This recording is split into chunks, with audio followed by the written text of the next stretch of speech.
It is over. The crocodile has won. The ledger lost.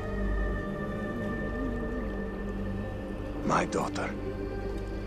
My Shadia. He has taken everything from us. He will pay for this. And all those who serve him.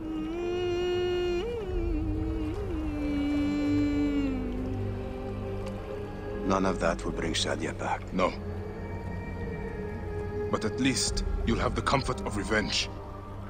We both will. I hope so.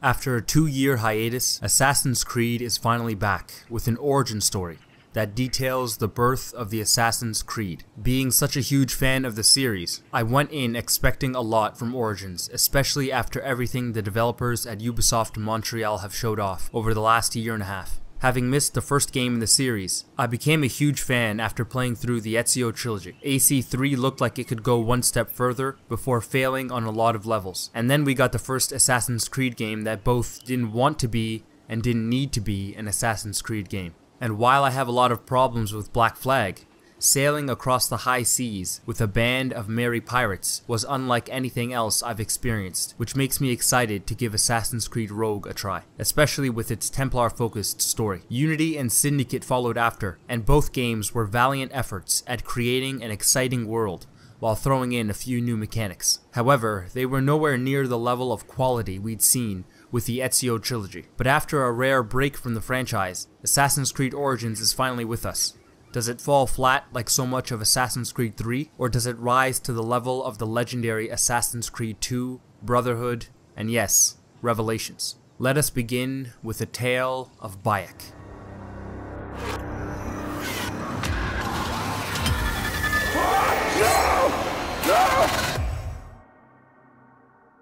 You are the Magi from Siwa. I thought Magi was supposed to protect the Pharaoh. I am Magi to no Pharaoh. Now, the opening of an adventure is very important to me, and one that previous games have nailed, particularly with that unforgettable moment in Assassin's Creed 2 as Ezio rises high above Florence alongside his brother. The opening of Origins includes a badass kill from Bayek. In your sleep! Sleep? I never sleep. I just wait in the shadows, and I will kill you all! Everyone who sniffed the air that day in Siwa! But otherwise isn't nearly as clean and definitely not as technically polished as it needed to be. There's a bit of confusion as to when this series of events takes place, and what is actually going on before the player is tossed into a battle with the ferocious guard. There's a lot of time jumps as the player is trying to piece together the story, and one of the essential cutscenes to understand the opening, the death of Bayek's son, Khemu, isn't shown off for a while. A few missions pass by as the player begins to take their role as the Magi of Siwa, before Bayek is tasked to go after the first masked one from the Order of Ancients, Medunamun. Origins employs the same death scenes as in previous games, this time taking a more psychological approach following the death of Khemu. I've always had a problem with these scenes because they are supposed to be one last chance for the villains to say something of importance, but they never do. Here, Medunamun's death scene has the role of introducing the core of Bayek's personal story, but we don't really learn much about what makes Medunamun different to the other villains. The villains mostly talk about how Bayek stopped their plans, as if the player didn't already know, and then just rant about power and legacy. You are no one. Bayek of nothing. Father to nobody! These scenes could have been used to get into the psyche of the villains, or reveal unknown information, like one of them attempting to backstab another. Anything to make the characters or their death scenes interesting. We really don't get any of that. The cutscene that follows it, however, is great, and is the one that sets up one side of the larger story. There's the Assassins vs Templars, Pieces of Eden, Ancient Creator storyline, and then the personal storyline of each respective assassin. This next scene acts as the jumping off point for that second storyline, involving Khemu. The performances and the voice acting is top notch, which is something that is consistent throughout the whole game. But unlike the other characters that are introduced in Origins, these masked figures are never given any characterization. This can be seen most clearly by examining their leader, who was almost a footnote in the story. For the most part, I never felt like I was ever on the side of any of these villains. Most of them are purely evil without much nuance to them, and the ones that aren't purely evil have generic subplots that still didn't make me care for them. This also applies to the larger-than-life historical characters in the game, like Pompey and Caesar, but it isn't because they aren't great characters. Besides these two groups of characters that are only involved in the main questline, just about everyone else that Bayek meets on his journey is memorable, and their actions, words, and struggles really made me care for them. We can see this when exploring the many cities and villages that you'll come across. Assassin's Creed Origins has this incredible ability to make you fall in love and care about its secondary characters. To explain the point further, allow me to read an excerpt from my review of the game. I found myself quickly becoming attached to my loyal companions in less than an hour of play, and that sense of loyalty only grew as the game continued. This feeling is also extended to the world at large, wherein it feels authentic, and interactions between characters can be genuinely moving. I quickly began to distinguish every location that Bayek came across, and etch them into my memory. This doesn't just apply to major cities, but also to small villages that get to tell their own stories. Every location brings with it a unique tale that allows them to be remembered. Seeing each area have its own set of issues and societal ills that Bayek must solve makes it feel all the more real. Every farmer and merchant in those towns plays off of one another to craft a world that not only feels connected, but meaningful. It's this key area that separates Origins from many other role-playing games, where I would regularly lose track of which locale harbors a certain industry, or what villainous subplot I was supposed to be keeping track of. It's remarkable that in a world the size of Origins, it somehow manages to feel like one that is inhabited by individuals, not just wayfarers that toss side quests at the player. I found myself thinking about how a certain character was coping dozens of hours after I'd last seen them. It's unlike anything I've experienced in gaming, and it goes to show just how much effort Ubisoft Montreal have put into creating a living world for the player to explore. The game is set up so that each one of these cities or villages has a sort of central problem in which every side quest plays off of. This is mostly done through the setup of each masked figure terrorizing one part of Egypt. But even locations that aren't affected by them directly have their own larger subplots, with smaller stories being told through side quests. Siwa, Alexandria, and some of the other major areas are obviously going to show off these kinds of stories, but even small locations that you trek past still have these types of interesting stories, like focusing on the politics of Rome, Egypt, and Greece. It makes every location and its side quests memorable and unique. While some of them may be fetch quests when it comes to mission design, they certainly are of a higher narrative quality when compared to other side quests. To get back to the point about the historical characters in the game, the Order of Ancients is just a collection of power-hungry nobodies, so when they fell flat, it didn't really affect my experience. Whereas the historical characters in the game are charismatic and principled. Their performances are fantastic, and the interplay between them and the pair of Aya and Bayek is a wonder to watch. The problem here is that there just isn't enough of them before the climax of the game. It's just an all-out war, and the player knows that these characters are soon going to be gone, whether tossed aside in the story or killed in action. This also connects to the main criticism I have with the story of the game, and the developers missed out on the opportunity to hit two birds with one stone. It concerns the lore of the universe. Assassin's Creed Origins is not a game with an Assassin's Creed story, just like the last 4 or 5 titles before it. While there is one lone mention of the Isu civilization when hunting one of the masked ones, the first actual cutscene hinting at anything involved with the lore comes near the end of the game. Our brotherhood is the only hope, and our kingdom needs no crowns. What we believe in, our values, our creed, will unify us. And I promise that for all the songs of Egypt, I will be the father I was not that day in Siwa. I get the angle they were trying to go for, telling the tale of Bayek and how he came to establish the Assassin's Brotherhood. Now obviously, The impetus to do such a thing would only come after some type of hardship, a journey that proves to them that kings and queens cannot protect their people and establish justice. But after already ignoring the lore since Assassin's Creed 3, they needed to have this cutscene occur far earlier and with far more fanfare. I get the whole idea of greatness from small beginnings, but this is the cutscene that establishes the group that is the focal point of the entire franchise. It just feels like a slap in the face to those who are still attached to a world and a mystery that is greater than the individual struggles of each assassin. And this is a problem that doesn't seem to be going away. So what does this have to do with solving the problem of historical characters in the game and how little they show up on screen before the climactic ending? Well, it's the very point I've just made. The climax could have taken place far earlier than it did. This solves two problems. Those who were seeking a story that went into the lore of the game now have the chance to wrap up the personal story of Bayek sooner and get to the moments and story beats that a lot of fans were looking forward to concerning the Isu civilization, the secrets of Abstergo, the importance of Desmond's father, William Miles, and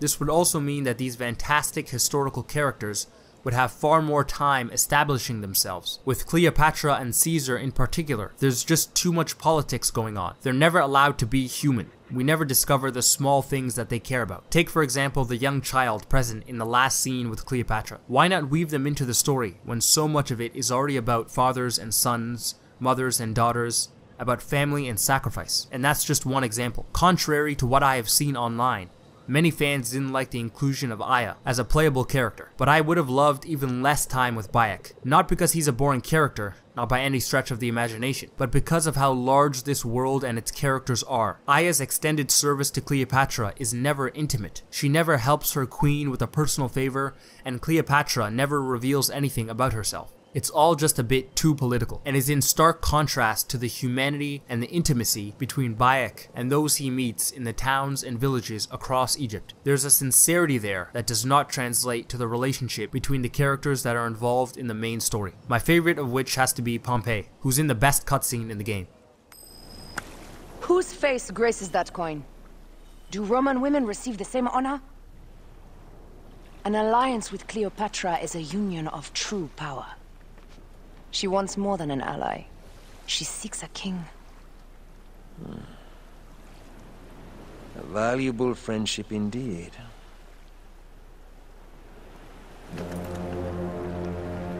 Agreed. My fleet will soon be ready for Egypt.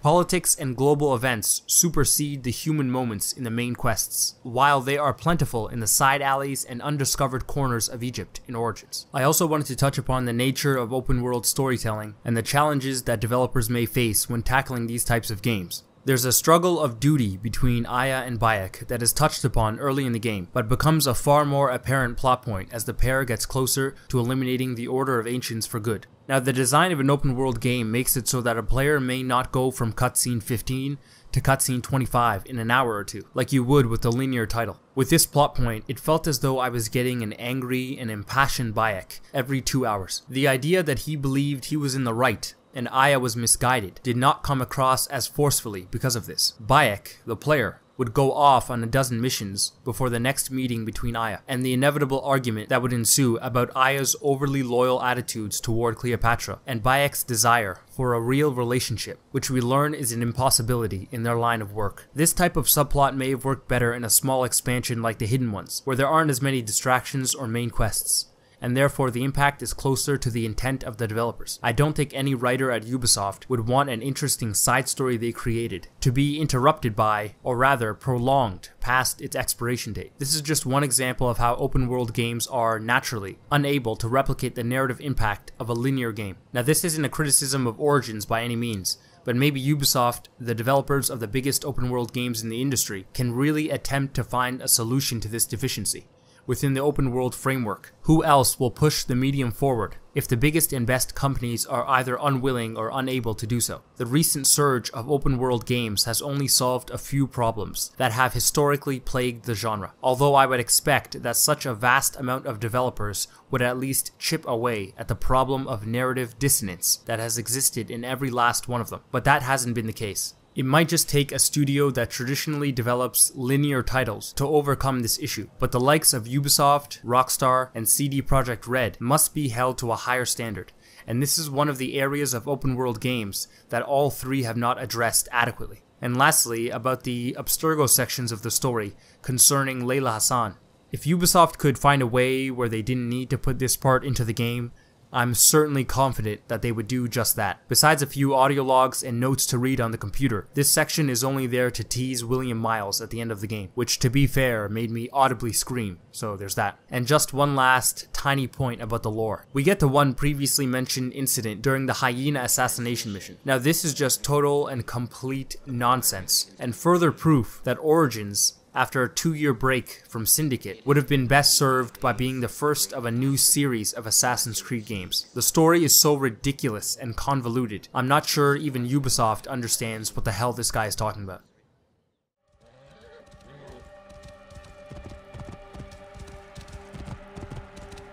Clear the way! Get ready to every last one of these dogs! You experience the story, but you play the missions. With every open world game, we have been led to believe as players that there will be a lot of side work, a lot of time spent doing the menial tasks available in the world, when outside of the main quests, which act as linear games inside larger open world titles. What I'm most disappointed with on the game side is the sheer lack of invention and creativity when it comes to the mission design of the main quests. Assassin's Creed Origins might be the first open world, non-linear title I've ever played where I would rather just explore the world and meet the people, engaging on side quests, rather than being forced to play most of the game's main missions. There isn't much to critique. Go and assassinate this evil person and that evil person, throw in some fetch quests, and the game's basically done. What's more interesting is to talk about the underlying design behind it all, starting with the level design of the main quest areas. The fundamental gameplay loop of Assassin's Creed is to perch atop a high point as you make your way across rooftops and look down upon a large area in which one person must meet their death by your blade. So if this person has been marked by your trusty eagle companion, and if the design of the level makes it so that it is easy to get very close to them, then there isn't much fun to be had. Allow me to explain. While the design of the camps that you raid are good enough, there are far too many occasions where your target is just standing near the edge of the camp. This causes one of two things to happen. Either you get to, let's say, the west end of the camp, and simply kill a guard or two before diving down and slitting your target's throat. Or you get to that point and don't manage to kill them in one blow, which then means that there will be 50 guards from across the camp bearing down on your location and calling in reinforcements. Is that really the desired gameplay loop that the designers of Origins were planning for? And what's worse is that the solution is devilishly simple. Origins already includes a bunch of homes and rooms that the player can enter, so why not, as they do once in a blue moon, put the target in an enclosed space, much like Assassin's Creed Unity did every time you came up on a mansion and had to wriggle your way in by using stealth.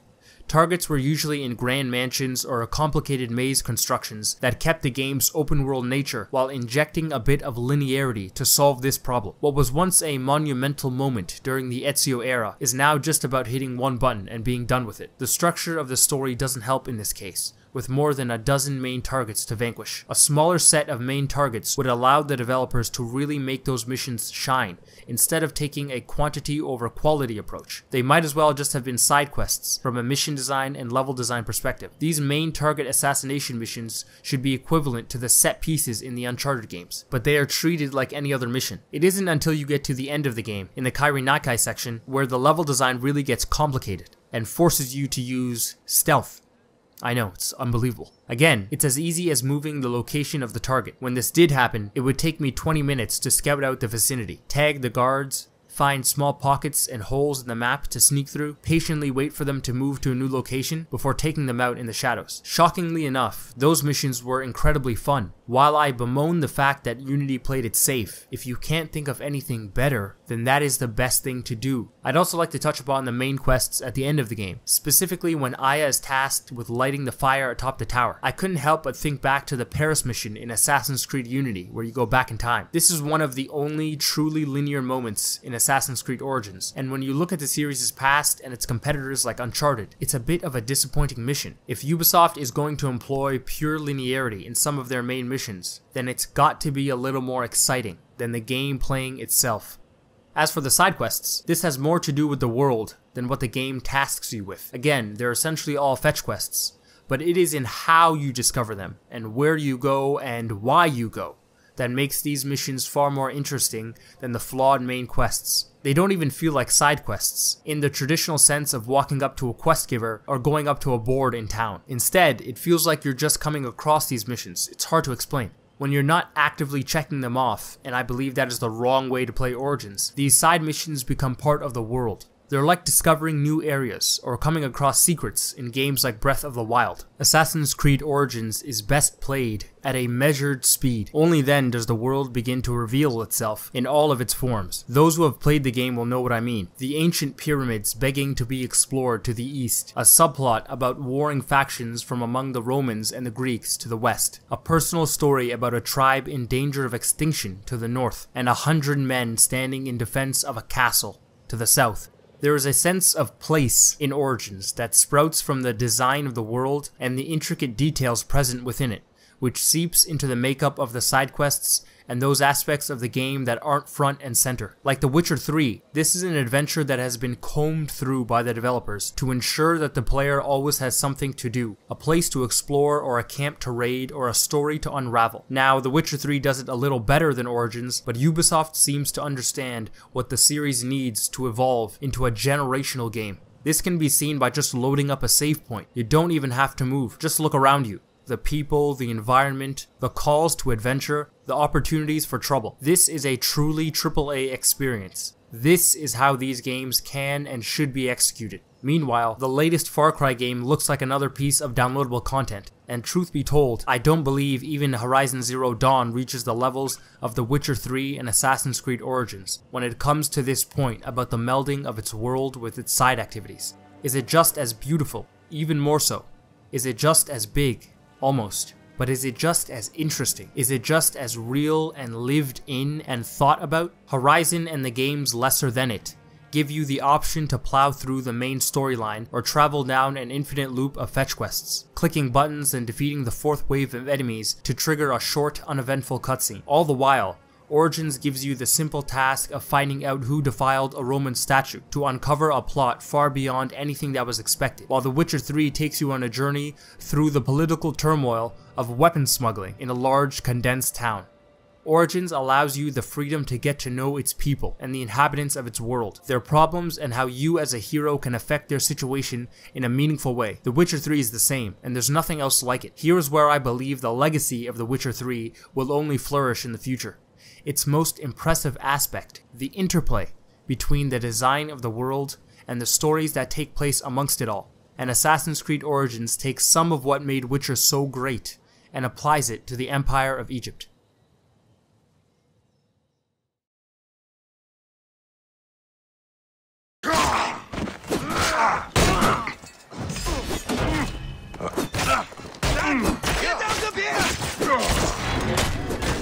Would you believe me if I told you that, after Origins, I was excited to get back to playing past Assassin's Creed games because I missed the combat system? The gaping flaws with the previous combat system is now far more apparent after the jump to the new and improved Origins system, but not every change is welcome. While I would occasionally get into duels with a bunch of guards on the streets of Florence with my back to the wall and my hidden blade facing them, most of the kills I racked up in those early days was after jumping down from a height. As the series went on, more close quarters combat was introduced, and the system couldn't really handle it, besides some badass kill animations from the days of Assassin's Creed 3. But now, with Origins, that's almost all you'll be doing, which should, theoretically, mean that there is a plethora of combat options at your disposal. Now, while there's some fun to be had with the new combat system, it becomes clear that it just isn't that deep, at least not enough to carry a 35-hour game. Even something as simple as combos are few and far in between. Players can equip 2 types of close combat weapons, and 2 long-range bows and arrows, as well as a shield and some basic tools that you can acquire and upgrade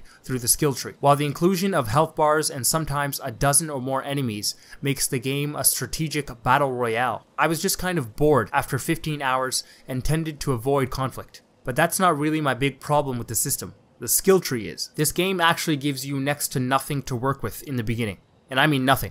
Almost to the point that you have to purchase a jump button.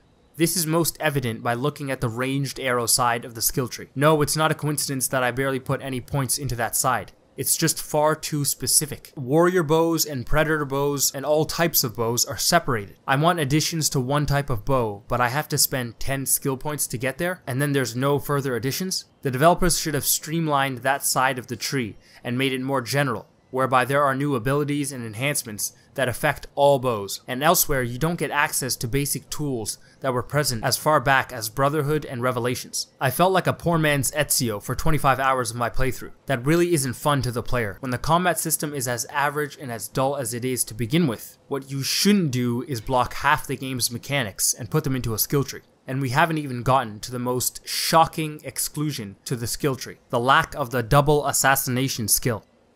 What was both a useful tactic in the midst of battle that led to some insane kills in AC2 and AC3, and also a bit of fun as you ran past two guards in a city and put them both down at the same time, has now been completely removed. The double assassination is quite literally responsible for half the fun I had playing Assassin's Creed 2. I was so shocked by this revelation that I still do not believe it isn't in the game. That is how asinine this exclusion is. There can simply be no explanation to this design decision. And then we get to the other economy system, which involves the need to hunt animals and what have you, or purchase incredibly overpriced crafting materials to upgrade things like hidden blade damage, the amount of arrows and tools you can carry, and overall health. Now, 99% of the time, I don't mind microtransactions, because I don't visually see how they affect my experience. But in this case, it's quite clear, which is especially disappointing because of how much Ubisoft has supported the game with things like the Discovery Tour mode and deciding not to release annual titles. Again, another aspect of the game that I constantly used in previous titles,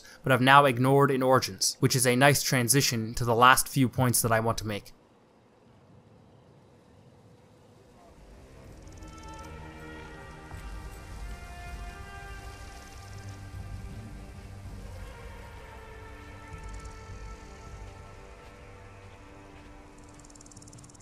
As I said, Origins is full of examples of things I previously engaged with in an Assassin's Creed game, to then ignore in Origins by fault of the game itself. Things like the synchronization points. I haven't gotten this mad in a game for a very long time, but when I found out that I didn't sync any fast travel points and had to trek 4 miles during the last part of the game, which is incredibly drawn out, I almost turned off my console. Now you might say that it's my fault, but the thing is, previous games have always emphasized these points, specifically in the Ezio trilogy. It was part and parcel of exploring the world, and it truly is the small things that make a game great. That's a phrase I wrote down many times in my notes for this video. Origins doesn't get the small things right, which is maybe a cause of their focus on building such an incredible world. I constantly found myself having to trek long distances because I simply forgot these fast travel points were in the game, and there really isn't any bonus to acquiring them, besides a minuscule amount of XP. This also connects to the lack of XP that you earn from defeating enemies. I once defeated a Roman soldier that was 3 whole levels higher than me, only to be given 28 XP? That's absurd, and it didn't encourage me to take part in these side activities any longer than I had to. The developer must take responsibility for these design decisions, and design their game in a way that rewards the player, and gives them that feeling to always come back and take part in everything the world has to offer. Another example is with the civilian side missions, where you set them free. You get hit with plus 100 XP and sent on your merry way with no further incentive. Why not connect it to a faction of some sort, where the player gets some additional rewards for doing a bunch of these types of side quests, and maybe a mini story and some minor cutscenes. Although this isn't to be taken as a point of critique, as developers only have so much time, but rather it's about what it would take for games like The Wild Hunt and Origins to truly revolutionize the open world genre. Now this is a larger problem with open world games and the amount of content and activities that most players find out they can simply ignore. But as I mentioned about the responsibility of these big open world developers, if they aren't going to push the genre forward with all their money and resources, then who will? It may sound harsh, but we should be expecting more from a design perspective, while being very, very happy with the amount of content that these huge open worlds offer. With games like Far Cry 5 looking to give us more of the same, it really is disappointing when developers know that certain games will reach certain sales milestones, and yet there isn't any attempt at innovation, even in the menial aspects of a game. This is where open world fatigue starts to settle in. And while Assassin's Creed Origins does its fair share at pushing the genre forward, Ubisoft as a whole must not rest on their laurels. Otherwise, we'll have to keep waiting 4 years for CD Projekt Red to push the genre forward on their own. There are a few other critiques and praises I have with the game, but at the end of the day, the overall impression that Assassin's Creed Origins has left on me is a positive one. The escape into this brave new world, unlike anything else in the medium. And if anything, Ubisoft can now take this formula and apply it to the rumored Greece game that sees Bayek and Aya continue their work in forming this new brotherhood without kings and queens. Maybe that is when we will get the true Assassin's Creed story that many fans have been waiting for. Maybe this was just an introduction to an old story that I and many others have been waiting patiently to continue. For Bayek, maybe a new beginning. In over 3 games, the chance to rise up to the heights of an infamous Italian assassin. But as of now, Egypt is home.